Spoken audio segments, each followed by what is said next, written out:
ଜୟ ଜଗନ୍ନାଥ। ତ ମୁଁ ଗଲି ଆମର ସିମେଇ କରିବା ପାଇଁ। ତ ମୁଁ ଏଇଠି ହେଉଛି ଖାଲି କ୍ଷୀର ଦେଇନି, ପାଣି ଟୋଟାଲ ଦେଇନି। ତ ହେଉଛି ସିମେଇ ମୁଁ ଏଇଠି ତିଆରି କରିଦେନି। ତ ସିମେଇ କରିସାରିଲା ପରେ ମୋ ମାଉସୀ ଆସିକି ପହଞ୍ଚିଗଲେ। ତ ମୁଁ ଯେଉଁ ମାଉସୀଙ୍କୁ ଖାଇବା ପାଇଁ ଦେଇ ଦେଇଥିଲି, ମା ତାଙ୍କର ଏଇଠି ବସିକି କଥା ହେଉଛନ୍ତି। ତ ମୁଁ ବି ହେଉଛି ନେଇ ଆନି ଆମ ପ୍ଲେଟ୍ର ସିମେଇ। ତ ମୁଁ ବି ଟିକେ ଟେଷ୍ଟ କରିମି କେମିତି ହେଇଛି ନା। ତ ଦେଖା ତ ଯାଉଥିଲା ବହୁତ ବଢ଼ିଆ, ଆଉ ତା ସ୍ମେଲ୍ଟା ତ ବହୁତ ସୁନ୍ଦର ଆସୁଥିଲା। ତ ମୁଁ ବି ଟିକେ ଖାଇକି ଟେଷ୍ଟ କନି, ପୁରା ସତରେ ଟେଷ୍ଟି ହେଇଛି। ଆଉ ମୁଁ ଟିକେ ହେଉଛୁ ମାନେ ସିମେଇଟା ଟିକେ ବେଶୀ ମଣ୍ଡିଆ କରିନଥିଲି, ତ ମିଡ଼ିୟମ୍ ସାଇଜ୍ର ରଖିଥିଲି, ବହୁତ ଟେଷ୍ଟି ହେଇଛି।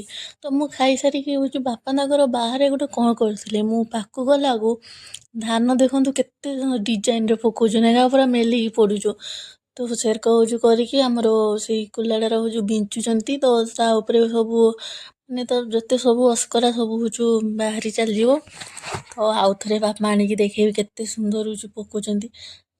ଏଇ ଦେଖ କେତେ ସୁନ୍ଦର ବାପା ପକାଉଛନ୍ତି। ଆଉ ମିଟୁ ତାର ଏଇଠି ବସିକି ଦେଖୁଛୁ ବାପା କ'ଣ କରୁଛନ୍ତି, ସିଏ ତାର ବସିକି ଦେଖୁଛୁ। ତ ମୁଁ ତେଲ ନେଇକି ଚାଲିନି, ମା କହିଥିଲେ ତେଲ ଆଣିବା ପାଇଁ। ତ ମା ତାଙ୍କର ହେଉଛୁ ଭୁଜା ଭାଜି ନଥିଲେ, ସେ ଘରକୁ ମାନେ ଗଲେ। ତ ମୁଁ ଦୁଇଟା ହେଉଛୁ ଚାଉଳ ଖାଇନେ ପକାଇଦେନି। ତ ହେଉଛୁ ଟିକେ ପୁଡ଼ିଦେନି, ମୋ ମା ସାଙ୍ଗେ ଟିକେ ମୁଁ ନାଗେ, ଆଉ ନ ନାଗିନେ ଟିକେ ମୋତେ ଭଲ ଲାଗିବ ନା। ତ ସେଇଥିପାଇଁ ହେଉଛୁ ଚାଉଳ ଟିକେ ପକାଇ ଦେଇକି ମୁଁ ଚାଲିଗଲି। ଆଉ ନାଟାକୁ ସେଇଟା ଭୁଜାଟାକୁ ମୁଁ ଆଉ କାଢ଼ିନିନି। ତ ଦେଖ କେମିତି ପୁଡ଼ିଗଲାଣି ନାହିଁ।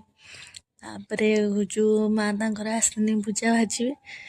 ତ ଚିପା ଦେଖିଆ ମା ହେଉଛୁ କ'ଣ କରୁଛନ୍ତି। ତ ମୋତେ ଦେଖିଛନ୍ତି ହେଉଛି ଗାଳି ଦେବେ ନା, ମୁଁ ସେଇଠୁ ପଳେଇନି। ତ ମା ତାଙ୍କର ଆସିକି ହେଉଛୁ ଦେଖିଲେ ଯେ ମୁଁ ଯେଉଁ ପକାଇ ଦେଇଛି, ତ ସାଙ୍ଗେ ସାଙ୍ଗେ ସେଇଟା କାଢ଼ିଲେ, ଏକାଥରେ ପୁରା ପୋଡ଼ି ଯାଇଛି ଏକାଥରେ। ତ ସେଇଟା ହେଉଛୁ ବାହାରକୁ ପକାଇ ଯାଇଥିଲେ। ତାପରେ ମୁଁ ବି ଏଇଠି ବସିକି ଚଲେଇଦେନି ଭୁଜା।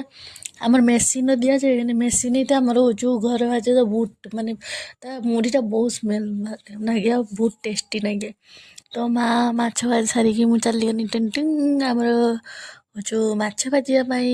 ଆଉ ଏଇଟା କି ମାଛ କମେଣ୍ଟ କରିକି ନିହାତି ଜଣେଇବେ। ମୁଁ ତ କହିବିନି କି ମାଛ, ଆଉ ମୁଁ ନିଜେ ବି ଜାଣିନି କି ମାଛ। ଆପଣମାନେ ନିହାତି କହିବେ କମେଣ୍ଟ କରିକି। ଆଉ ମୋ ଭିଡ଼ିଓ ଯଦି ଭଲ ଲାଗୁଥିବ ତାହେଲେ ନିହାତି ସବସ୍କ୍ରାଇବ୍ କରିବେ, ଆଉ ଲାଇକ୍ କମେଣ୍ଟ ସେୟାର ନିହାତି କରିବେ।